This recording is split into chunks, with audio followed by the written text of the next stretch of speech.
Hi, everyone. Welcome back to another episode of Talks in Class. Thank you so much for joining me. I'm so happy to have you here with me for another conversation. It feels like it's been a really long time since I have last chatted with you guys because I've been on the go. I just got back from a week on the East Coast. We flew into the city, into New York, and we spent a couple days there. And I haven't been back to New York in like a year and a half, which is so crazy. I mean, that's such a long time. Being back there, I was reminded how much that the East Coast still feels like home and LA doesn't quite feel like home yet, even though we've been here for almost 3 years. So anyway, it was great. I loved having our little time in the city. We went to some of our favorite places, and then we spent the rest of the time in Connecticut with family, which was also great. Obviously, it was nice to see everyone. And we just got back a couple days ago, and I got right back into the swing of things. I actually feel like usually when I get back from my mom's, maybe it's just the hangover from spending so much time literally with my mother in my childhood bedroom. I always feel like I need a couple days to adjust after being there, and I didn't feel that way. I got right back into the swing of things, and that's always good to not feel like you need a vacation from your vacation. So, as always, I will start with my what good happened, and this is going to be the lamest what good happened, but I personally am legitimately so excited about it. My what good happened is that the Secret Lives of Mormon Wives season 2 dropped on Hulu. I don't love a lot of TV. I really don't. Like, I can only think of a couple series that I ever finished besides HBO series. But I love some juicy, messy reality television. And I don't know what is in the water in Utah, but these people deliver. Like, I could do a whole podcast just about reality shows set in Salt Lake City. It's just so good. It's so good. And I love when a reality show is still pretty new and they haven't become full-blown celebrities yet. Like, they haven't reached that level of fame where that becomes like a huge impact of the drama on the show yet. They're still like kind of being themselves. And I haven't watched it because we were traveling. I watched, I think, 2 full episodes last night, and I'm set. I'm so pumped to have a reality show, a really messy reality show to binge. So that's what's happening. That's the peak of excitement in my life. This is what happens when you're in your 30s, I guess. It's like a new pillow, a great sleep supplement, and new reality TV. I don't know. So for this week's episode, I am continuing on my kind of unintentional theme of talking about the mall, and I decided to open it up and do a little mailbag episode. So I am going to be talking about all sorts of different mall-related topics, answering questions from you guys. Welcome to our mall nostalgia themed mailbag episode. I am so excited to answer questions and talk all things mall culture as always. So let's jump right in with our first question, which is, what was your typical mall day? What was the store order? What food did you have? What was the timeline of a typical day at the mall for me? And this is really the perfect question to kind of kick us off, because this will allow me to really set the scene for you so you can put yourself into like teenage Jenna at the mall. And first of all, as many of you already know, my hometown mall, or the mall that was closest to my hometown, because we didn't even have an actual mall in my hometown, it wasn't big. It wasn't the best mall. Like, we didn't have an Abercrombie. We didn't have like a BB. We didn't have a Hollister until I was in college.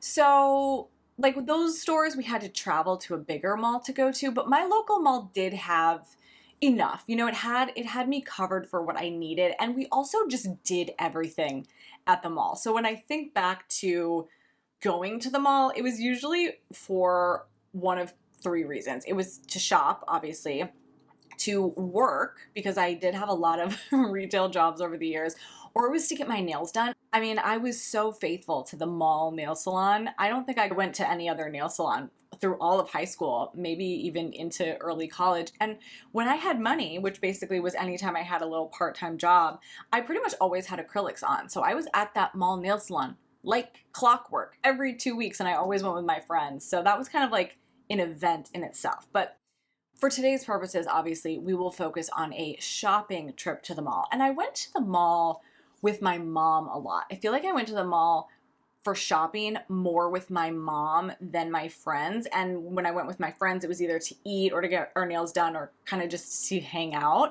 So when I would go shopping with my mom, we always parked in the same spot, which was right outside Macy's, which actually I think like through high school, it was still Marshall Fields, which that seems so long ago that Macy's was Marshall Fields. So thinking that Macy's was Marshall Fields when I was in high school, that's one of those things that it kind of hits you unexpectedly. It makes you feel ancient. That makes me feel ancient. And my mom loved Marshall Fields. She still loves Macy's. It's like her favorite store. So we would have our little path that we would go through. We would park and we would always come in by like the china and like the dishware. And it was also by the guest services desk, which back in the day is where we would go to do things like buy concert tickets. That's where we bought our Backstreet Boys tickets, was at the customer service desk at Macy's. But anyway, then we had our little path. We'd go through Macy's. We'd probably look at the purses because sometimes they would have like Coach bags on sale, which was really exciting. Or maybe we'd stop at the Clinique counter or smell some perfume or whatever. And then right outside of Macy's was the Buckle. So that was always the first stop. And I don't know, I didn't really buy a lot of stuff at the Buckle because it was really freaking expensive. It was very trendy at the time. It was like, I think one of the mall stores that I felt was coolest because they had just different things. But like $100 pair of jeans in 2005 was nuts. So I didn't buy a lot of stuff there, but I always had friends who worked there. And I had one friend who worked there for like years. So I'd always stop in and occasionally I would buy stuff. I remember that's where I bought my Lucky Brand perfume. Anything Lucky Brand, I think I got there. And then across from the Buckle was Express. And that Express was like my store in high school. And it's so funny because I feel like for millennials, when we think of Express, we tend to think of business casual because obviously in the 2010s, Express was where we went for all of our little peplum shirts and the Portofino shirts, or like the see-through shirts. It had us really covered for the business casual. But in the 2000s, I feel like they did a really good job at Express of having a little bit of everything, honestly. Like they obviously had the business casual. I did buy editor pants there, which I wore to high school. I mean, there was a little business casual trend in the late 90s, early 2000s happening too, but I also got my flowy, like boho skirts from Express. I got my knockoff Juicy tracksuits, like my velour tracksuits that were not Juicy branded. Those came from Express. I got a lot of jeans there. So anyway, I was at Express a lot and I eventually did get a job there. So that was the next stop. And that's probably where I did the most actual shopping in my mall, besides like American Eagle and probably Deb or the other stores. After Express, I might need a little snack because I probably worked up an appetite from doing a lot of trying on clothes and like begging my mom to buy me things. So that was, I think, it was near the cookie place, which I'm blanking if it was actually Mrs. Fields or it had a different name. But sometimes we'd get a cookie and then we would go one of two ways because Express was kind of in the middle and the mall was not large. So, kind of depended on what I needed or what my mom needed. Sometimes she would go into her stores and I would go into like Spencer's or I don't know, Zoomies. I would usually hit up Deb, Victoria's Secret, Bath and Body Works, whether I needed something or not. And it's funny when I think about the mall, I went into stores that now I would never imagine seeing a teenager. And like I went into Claire's a lot because if you think about it, in 2003, 2004, when I was in high school, if I wanted to buy a pair of earrings, for example, we didn't have Amazon, we didn't have TikTok Shop, we didn't have these places that sell things to us, the way we do now. If I wanted a pair of earrings, I could either go to Piercing Pagoda or Claire's, or I had to buy like nice jewelry from, a jewelry store or like the jewelry counter at Macy's or a department store. So I would go into stores like Claire's if I needed something from Claire's. And eventually, we would always go down to one end of the mall, which is where the food court was, but it's also where American Eagle was, and actually still is. American Eagle is still in that same spot, and it is one of the only stores still hanging on in that sad, sad little mall. I really hope it hangs in. But we'd go to American Eagle. I always loved American Eagle. I still love American Eagle, actually. And then we'd usually wrap up the day with Panda Express from the food court. My mom and I loved Panda Express. We would usually split a meal, and that was like, we'd have our snack earlier, and then we'd have our Panda Express. And this whole thing took, I don't know, 2 hours, maybe three, like max if we were really shopping. But the mall wasn't very big. So if we really wanted to shop, if we needed to do a big shopping trip, a proper shopping day, we would make the drive up to the Mall of America. And that, I mean, you talk about a long day, hours and hours and hours of shopping. And then, we'd probably hit up, I don't know, the Rainforest Cafe. They had so many restaurants in the Mall of America. There was a Hooters in the Mall of America, or just the food court. I mean, honestly, I loved a food court. Even if I was at a mall that had some great restaurants, I would say 9 times out of 10, I just wanted to go to the food court.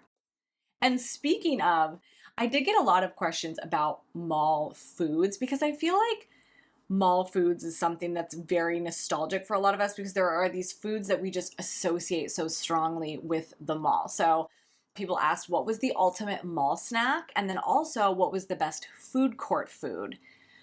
And I spent so much time in malls because I worked a lot of retail over the years. So I don't think I could really settle on one definitive snack or one definitive food court food as my favorite. I guess back in the day, my favorite snack would have been either a cookie from Mrs. Fields or a little bit later, a Frappuccino from Gloria Jean's, which definitely is a snack, if not, I mean, that probably has more sugar than the cookie from Mrs. Fields, but they were so good. And I also did love Orange Julius, especially when I was working at the mall, like early in college, and I'd be hungover and I needed something, but I couldn't stomach like actual food. I just remember some days, especially when I worked at Express, it would be so hot in there, like under the lights, and you'd always have to wear seasonally appropriate clothes based on what was in the store. But like when the fall stuff was out in the store, it was still really hot. So I would just remember being hungover under those lights in like a wool sweater, just sweating. And the only thing that would save me was an Orange Julius on those days. And now I think I'd say a pretzel. Like an Annie Ann's soft pretzel with the cheese sauce. That is literally so good. That's got to be my ultimate mall snack. I got pretzel nuggets at the pretzel stand at the Grove. I don't know, it's probably been a few months now. I forgot how good they were. They were so good. I don't know why I don't get those more.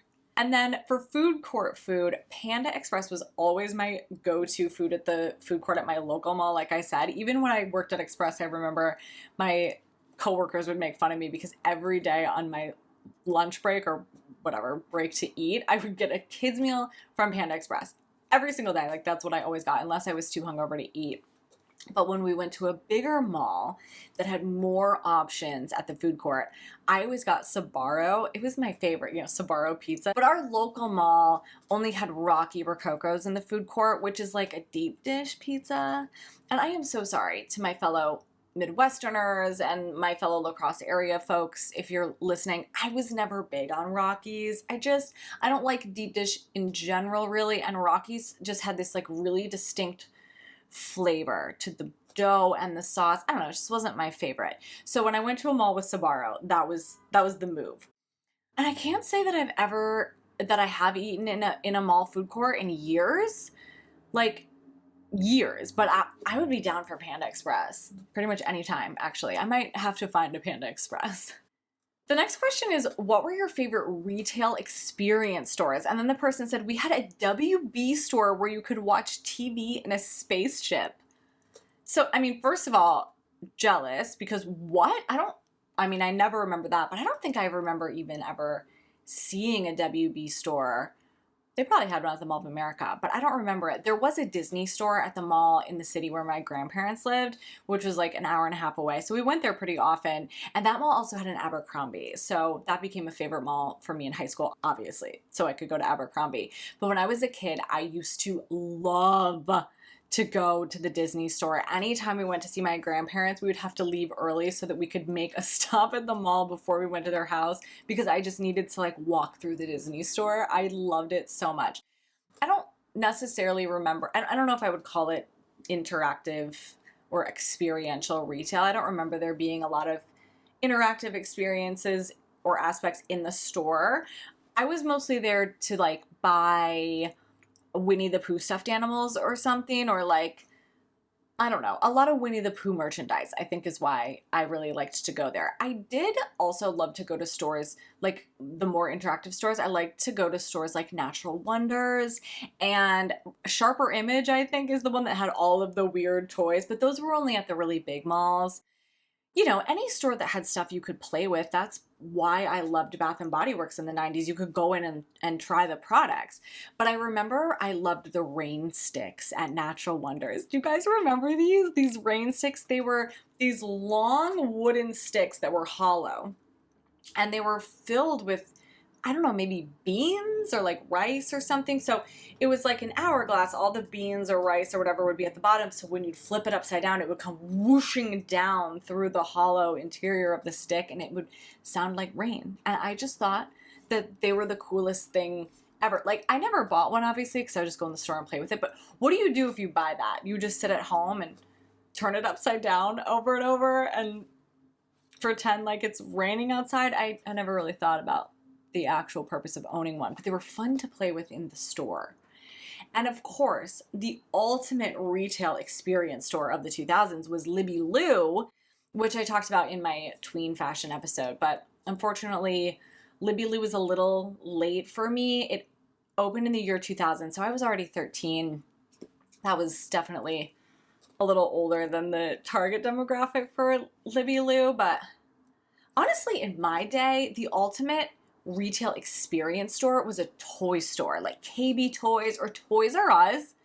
I mean, there was nothing more exciting than going into a store like Toys R Us, walking into a huge toy store and playing with all, I mean, there were always display items, anything that made noise or had some sort of battery operated thing. There was a display once you could play with it. I mean, you could test those Power Wheels Barbie Jeeps. I always wanted one of those and I never got one. So when we'd go to a toy store, I'd like drive it around the aisles or you'd like play with the GAC or the Floam on display.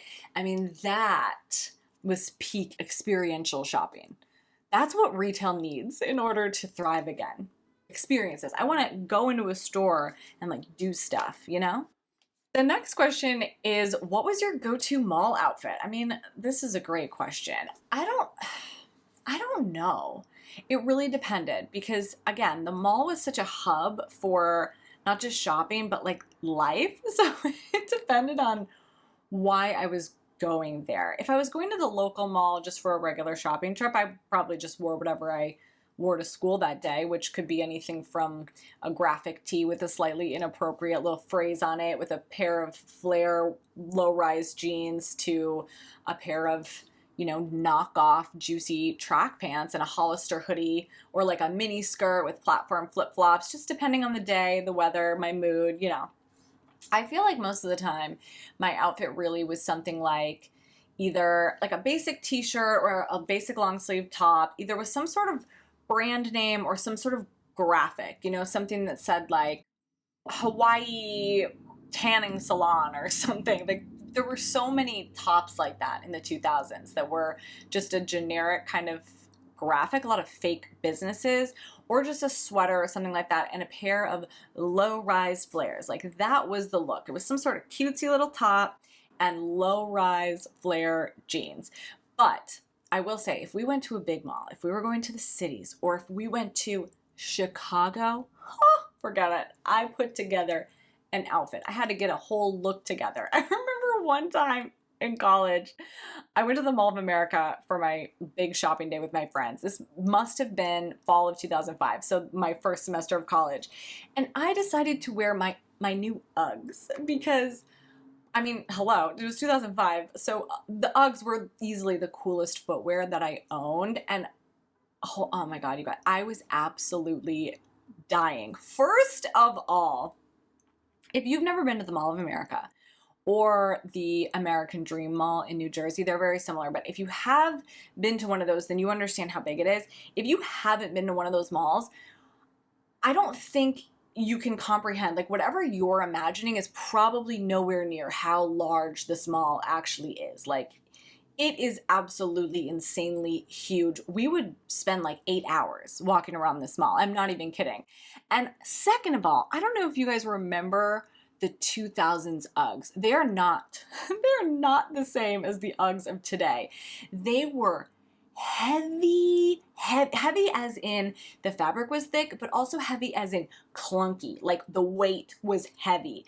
And they were tall. Like they went up to my mid shins. They were much taller than the regular size ones of today. So I was walking around in those things, those clunky, giant, tall, thick boots all day with my boot cut jeans probably stuffed into them, and honestly probably wearing like a sweater layered over no fewer than 2 or maybe 3 tank tops. I remember stopping to take a little break by it was Camp Snoopy at the time, but by the amusement park in the center. And I just remember thinking to myself, I'm gonna pass out. I was so hot. But hey, I was sweating in the name of fashion, baby. I looked good, or so I thought. The next question is, what is the store you miss the most? And this is actually pretty easy because there are a couple of stores that I just think about all the time. They live in my mind. I think about them at least once a week. I get sad about them every time I think about them.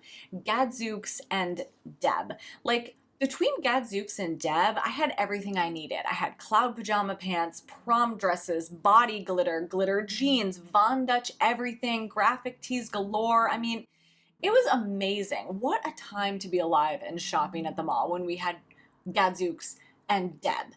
But also Bath and Body Works in the 90s. I gotta throw Bath and Body Works in the 90s. It is so nostalgic because not just the smells and the experience of Bath and Body Works, but the aesthetic of it, just, I don't know, something about it feels so 90s. It feels very comforting. It's a very nostalgic aesthetic, even without the association with my childhood specifically. I miss the whole experience of going into those stores in the 90s. It was wholesome and it was fun to go there. It was genuinely fun. I would love to go into a 90s Bath & Body Works store just one more time. Okay, the next one, these are fun. I always get these questions when I do any sort of Q&A or AMAs on social media. Fuck, marry, kill, Charlotte Russe, Gadzooks, Deb. First of all, how dare you? How dare you? Oh, but if I must, marry Gadzooks. I love Gadzooks. Actually, marry Deb. Deb had more to offer. Deb had the prom dresses, the homecoming dresses, the pajamas, the going out tops, the jeans. They had the Spice Girls lollipops in the 90s. So we're going to marry Deb. We're going to fuck Gadzooks because Gadzooks is sexy. They sold the Von Dutch like ultra low rise jeans, and we got to kill Charlotte Russe. I'm sorry. I have to kill somebody. It's got to be Charlotte Russe. But you know what? Charlotte Russe, your cheap going out heels broke on me one too many times, so you're out. Was there one piece of clothing from a particular store that had you in a chokehold? And I mean, yeah. Well, no, not one. There were probably 1 or 2 items each year, each school year, that I was really, really obsessed with. Like in 2001, my freshman year of high school, fall of 2001, I had this red one-shoulder Lucky Brand tank top. I thought it was so cool. It was like dark red, only had one strap. Apparently that was okay to wear in high school because I have a picture of me wearing it at school, and it had a big Lucky Brand graphic on it. I bought it at the Buckle. I was obsessed with that. In 2002, the fall of my sophomore year, it was a white Billabong sweatshirt that just said Bong across the front. Do you remember when Billabong was doing this? It was like very cheeky, and we thought this was really, I mean, I was the perfect age to think that this was really cool and edgy. I was obsessed with that sweatshirt. But the most vivid memory I have of just a true full-blown like unhealthy obsession with a mall store item was just all of the Von Dutch stuff from Gadzooks, which was 2003 and early 2004. So my junior year pretty much was like Von Dutch central. I was freaking obsessed. Okay, obsessed. I never felt cooler though. Like I really did. And obviously it was because celebrities were wearing this, and it was the first time that I had acquired something that was the same thing that a celebrity literally wore. Like I never felt cooler. And I'm convinced that my entire Von Dutch collection is still at my mom's somewhere because, I mean, first of all, I didn't clean out my closet when I was a teenager. My mom and I were just talking about this. I did not clean out. I didn't get rid of clothes. I didn't actively start getting rid of my own clothes until college.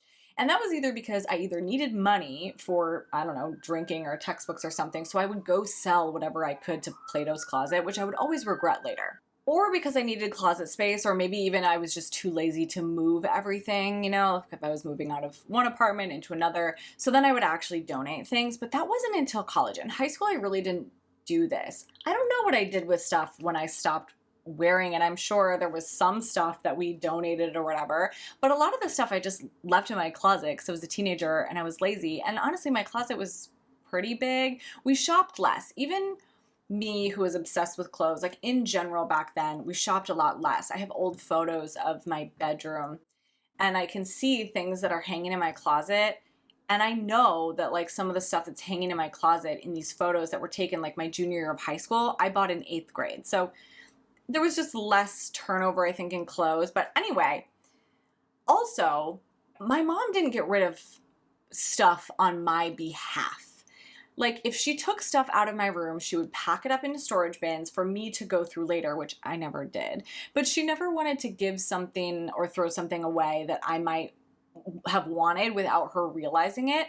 And her garage has basically floor to ceiling storage cabinets around the entire perimeter of the garage. They're like built-in storage cabinets. So the entire garage is lined with these cabinets. So there is just so much space for stuff to be stored. And I just know, I feel it in my bones that so much of my old stuff ended up in those cabinets. And I haven't gotten around to actually looking because like there's a lot. It's a lot of like holiday decorations and stuff from my grandparents. And, I don't have it in me to go through all of that stuff. But someday I will. And I'm convinced that at least some of my Von Dutch stuff is in there somewhere. It's gotta be. My mom actually has been slowly going through this stuff in the cabinets. And just last week, she called to tell me that she found a pair of Hollister flare jeans and this silver baby doll dress from Express that I wore to a sorority formal in 2008. So there is hope for my Von Dutch collection. And speaking of working at the mall, I did get some questions about working at the mall. Somebody said, did you ever have to work an overnight store flip? And oh my God, I worked so many floor sets over the years, but I remember this one specific late night store flip when I briefly worked at Wet Seal. And I don't know what it was about that specific floor set that I remember. It was awful. It was awful. I don't know if you guys remember what a Wet Seal store was like when you walked in there. There were so many freaking clothes and just stuff everywhere. I mean, clothes hanging all over the walls, racks overflowing everywhere with cheap clothes and mannequins everywhere, just so much stuff. And we had to change over, obviously, the entire store. That's what a store flip is. If you have not worked retail, this is when you go into a store one day and it looks a certain way, and then you go in like a week later and everything's in a different spot. We would do that all at once overnight. So you would take everything down. The company sends in sheets, instructions of where everything's supposed to go, and then you have to put everything back in its new spot. And it took forever. I mean, it always took forever. But I just remember this one at Wet Seal. It was around holiday time. And I remember thinking, we're never going to leave. This is never ever going to end. There's no possible way we're ever going to rearrange every one of these chunky plastic belts. So many chunky plastic accessories that had to be put on the mannequins, taken off the mannequins, put on this. Oh my God. And we were over accessorizing in those days. So you can imagine what all of the display outfits looked like. Now it's so easy for these retail stores. It's like linen separates, black tank top and jeans. Like, it wasn't like that in our day. It was just so many things. And Wet Seal had this really specific smell. Do you guys remember that? Am I crazy, or did Wet Seal have a smell? Like, thinking about this floor set, telling this story, I can smell the Wet Seal smell. It was like, I don't know, plastic and cardboard, like packing materials mixed with a lot of synthetic fibers. I don't know, but clearly that floor set and that brief period working at Wet Seal has wedged deep into my brain for all these years. That job sucked in general, to be honest. It was probably my least favorite retail job after Hollister, where I worked for one shift. This is a good question. Where did you get your ears pierced? Claire's or Piercing Pagoda? And it's so funny that those are the two options because, I mean, yeah, those were the two options. If you were a kid in the 90s or the 2000s getting your ears pierced, those were your options. And I'm not even kidding. I'm pretty sure I got all three of my earlobe piercings, so 3 holes in each earlobe, and my cartilage done at Claire's. Like, I put so much trust in that little teenager with the piercing gun at my local Claire's. Oh my God. Actually, no, I take that back. The first hole in my earlobe was probably done at Afterthoughts. I actually, when I think about it, I can picture the Afterthoughts cleaning solution. Remember when you get your ears pierced, they give you the little bottle of the cleaning solution and teach you how to rotate the earrings in your ears and clean the earlobe. So the first one I think was Afterthoughts. I always preferred Afterthoughts. I thought it was cooler than Claire's, so that actually makes sense. But the Afterthoughts store in my mall closed at some point, probably around or before I got to middle school. So the rest of them, definitely Claire's. Honestly, you know what? If they would have done body piercings at Claire's, I probably would have gone there for my belly button. I mean, it would have been closer than the tattoo shop that I drove to actually get it done. And I was a teenager. I was reckless. I didn't think twice that, like, does this 15-year-old girl who's poking a hole in my ear know what she's doing? That thought never crossed my mind, to be totally honest with you. But I will say on behalf of Claire's and the teenage girls who pierce my ears, I've had all of these piercings for, 25 years now? Longer for some of them. And I've never had a single issue. Never had a single one. So I guess I just got really lucky in the Claire's piercing lottery. The next question, RIP Forever 21. When did you start shopping at Forever 21? I can't believe that we have gone so far to the point where Forever 21 is closing. And I remember specifically when and where I had my very first Forever 21 experience. It was in Hawaii, actually, on vacation. I was in middle school, and I was there with my mom and my grandparents. And I don't know why, because I feel like my grandparents only ever traveled for my grandfather's Navy reunions. That was their annual vacation. It was very cute. So actually, maybe that's why we went. But I was there with my mom and my grandparents, and my mom and I would run off to, like, do things on our own. We would go shopping or whatever. We would have to do it without my grandparents because my grandma did not spend money. She didn't like to spend money, so she would judge us for shopping. So one day, my mom and I were out shopping. This is so freaking embarrassing. I'm getting a little, like, hot on my cheeks and neck thinking about this, but my middle school boyfriend, I mean, air quotes, boyfriend, because we were, 12 years old. Actually, if you've seen any of my video series from a long time ago where I read my middle school journals, this is the boy from the journals. I refer to him as T in the videos, but he was my middle school crush turned, air quotes boyfriend, and his birthday is on the 21st. So my little friends and I would freak out whenever we saw the number 21. And I'm sure we did this with other boys' birthdays or some significant numbers. We were all about things like this. Like, 12-year-old girls love a code of any kind, or at least we did when I was 12. We had code names for the guys. We had these numbers that were significant. We were psychos. And I have entries in that journal where I talk about how sad I was that I had to go to Hawaii because I was sad that I was going to be away from my best friend and my little boyfriend while I was on vacation in Hawaii. I lived in Wisconsin. I would rather have stayed there because my best friend and my little boyfriend. And, like, for what? We probably didn't even speak. We probably said 3 words to each other every single day at school because, again, we were 12. So I was out shopping with my mom on this vacation, and I saw the Forever 21 store, and I had never heard of it before, but I took a picture of the storefront so that I could show my friend back home because it said 21 on it. And I was like, oh my God, it's a sign. A sign for what? That I'm on vacation and I'm worrying about my little boyfriend back home when I should be on vacation? I don't know, but I am sure that I have that picture somewhere. I need to look for it. And I remember I bought this baby blue shirt there, and I loved that shirt. It was actually one of my favorite shirts for years.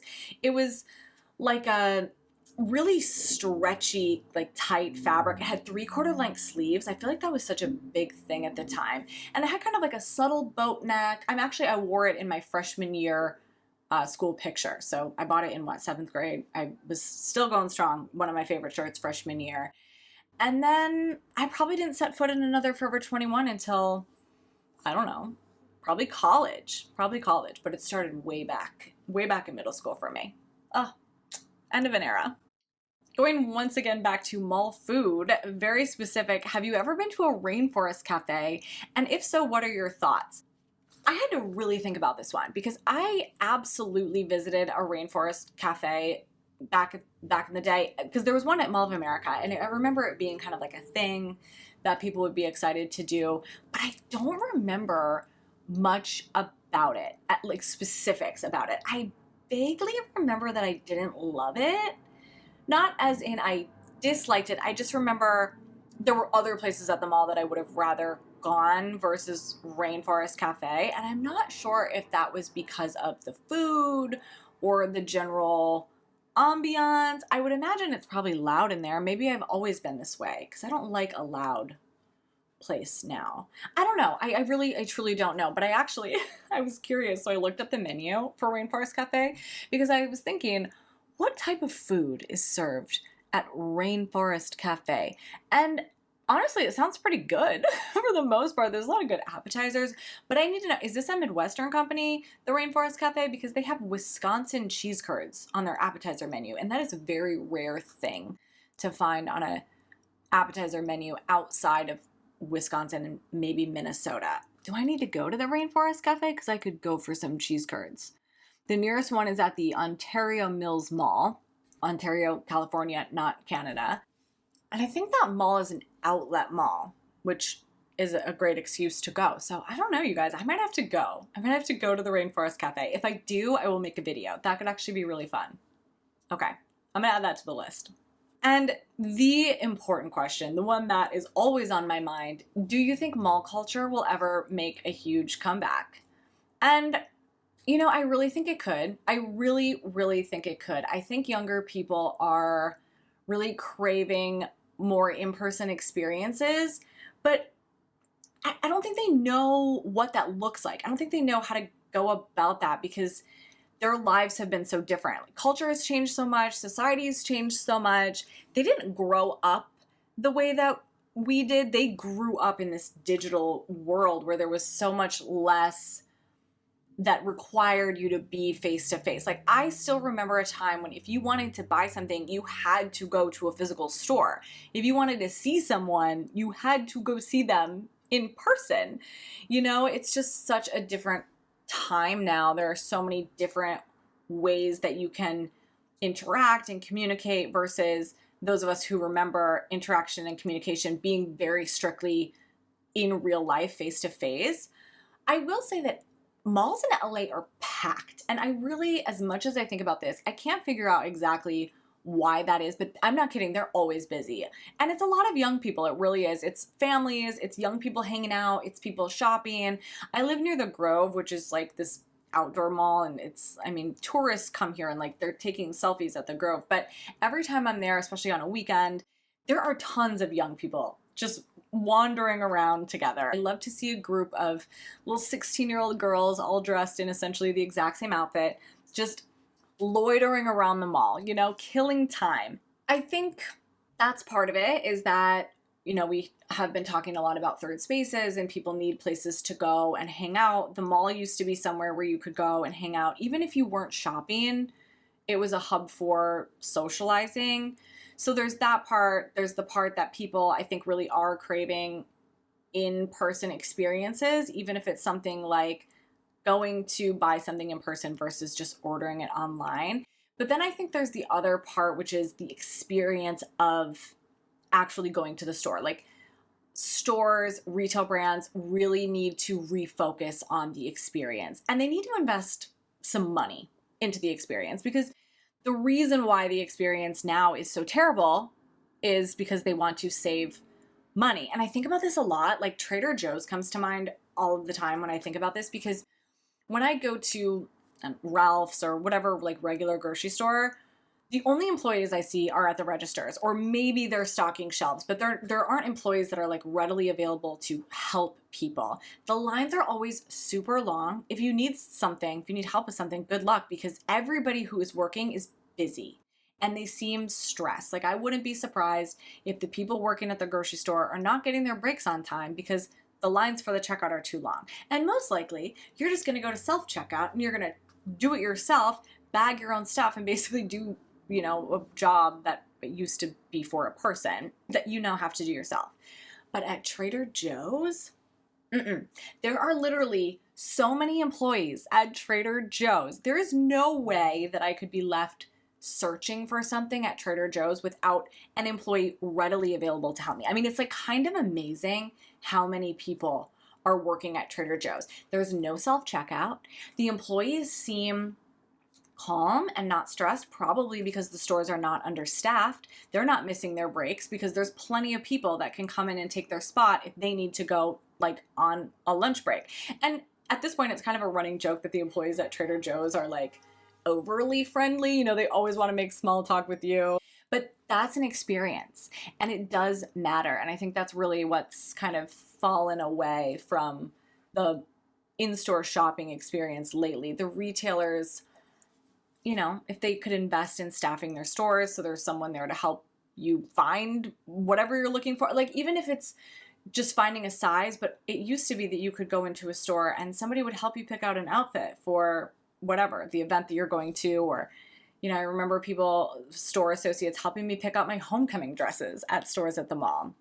If they would actually stock their products so that the thing that you came into the store to buy was actually there and not only available online. Like, there's nothing more frustrating than going into a store because I want to try something on and they tell me, oh, that item's actually only available online. Like, what's the point? But that would make their stores an enjoyable place to shop and also a practical place to shop. And I think people would go. I really do. There needs to just be a renewed focus on the experience of going to the mall and shopping in store. But it is alive and well in LA, I'm telling you. So I have faith that it could come back and I would love it. And we know I love them all, obviously. So I'm going to attempt a really difficult list for today's episode. I'm going to wrap this up by sharing the 5 most nostalgic things about the mall to me, which was nearly impossible to narrow down, but here goes. Number 5 is the feeling of true leisure. And I don't know if I am explaining this well, but the idea of just not having anywhere to go, nowhere to be, going to the mall was something a lot of the time that we would do just to kill time. It was just a place to go to hang out and kind of chill. And as adults, I think this is really nostalgic. Like, this is really nostalgic to me because this is something that's almost completely missing from our lives as adults. It's just not possible. I would love to have time to just waste. And the mall was the perfect place to do that. Number 4, the smell of certain stores. Most often this was Hollister, Abercrombie & Fitch, Victoria's Secret, maybe Bath & Body Works. Before you could even see the storefronts, smelling those stores, even in an unfamiliar mall, you knew where those stores were just from the smell. I miss that. Number 3, pooling your money to buy a pretzel or a cookie or a meal at the food court and split it with all of your friends. Usually this happened at the very end of your shopping trip and it was whatever money you all had left. And you were like, okay, I have $2, I have $1.50, I have $3. You put it all together and figure out what you could get. And then you would sit down at a table at the food court and you'd split your little snack or your little meal. And it was just a fun little ritual to end your little day at the mall. Number 2, all the unique visual aspects of the stores, like the silver columns outside the doors of Deb's stores, the Beach Hut storefront on Hollister, the Volkswagen Beetle car that used to be inside Gagzook stores, or the old scary storefront on Hot Topic, the pink stripes inside Victoria's Secret. Storefronts used to be the physical embodiment of a brand, and shopping at the store was our way to truly experience and like interact with the brand. They were so unique. All the different stores were so unique. They looked unique. They smelled unique. The actual storefronts were built out in unique ways. And you knew exactly what kind of store it was and what kind of store experience you would have just by looking at the storefront. And that's exactly what good branding does. And number one, the most nostalgic thing about the mall for me is the feeling of independence that the mall gave us. The mall was a place that we could go to feel free, but our parents felt like we were safe. It was like a good middle ground between being at home with supervision and being like in a completely sheltered environment and being out on our own in the world, because it wasn't totally out on our own in the world. It was a little bit more of a protected environment. And it was a place where we could all go and find something at least somewhat appealing to us. So it felt like we were making our own choices, you know, even if the choice was just which body spray to buy or whether to get a pretzel or an orange Julius with our allowance money. And I'm sad that kids today don't have a default meeting place and a place where they can sort of explore a little bit of freedom, but that the parents also feel comfortable letting them go to. But I'm very glad for my generation that we did. As always, thank you so much for joining me for this episode. I really hope you guys enjoyed this one. I always love a mailbag because I get to talk about a little bit of everything. Don't forget to rate, review, and subscribe so you never miss an episode, and I'll be back on the next one. Bye!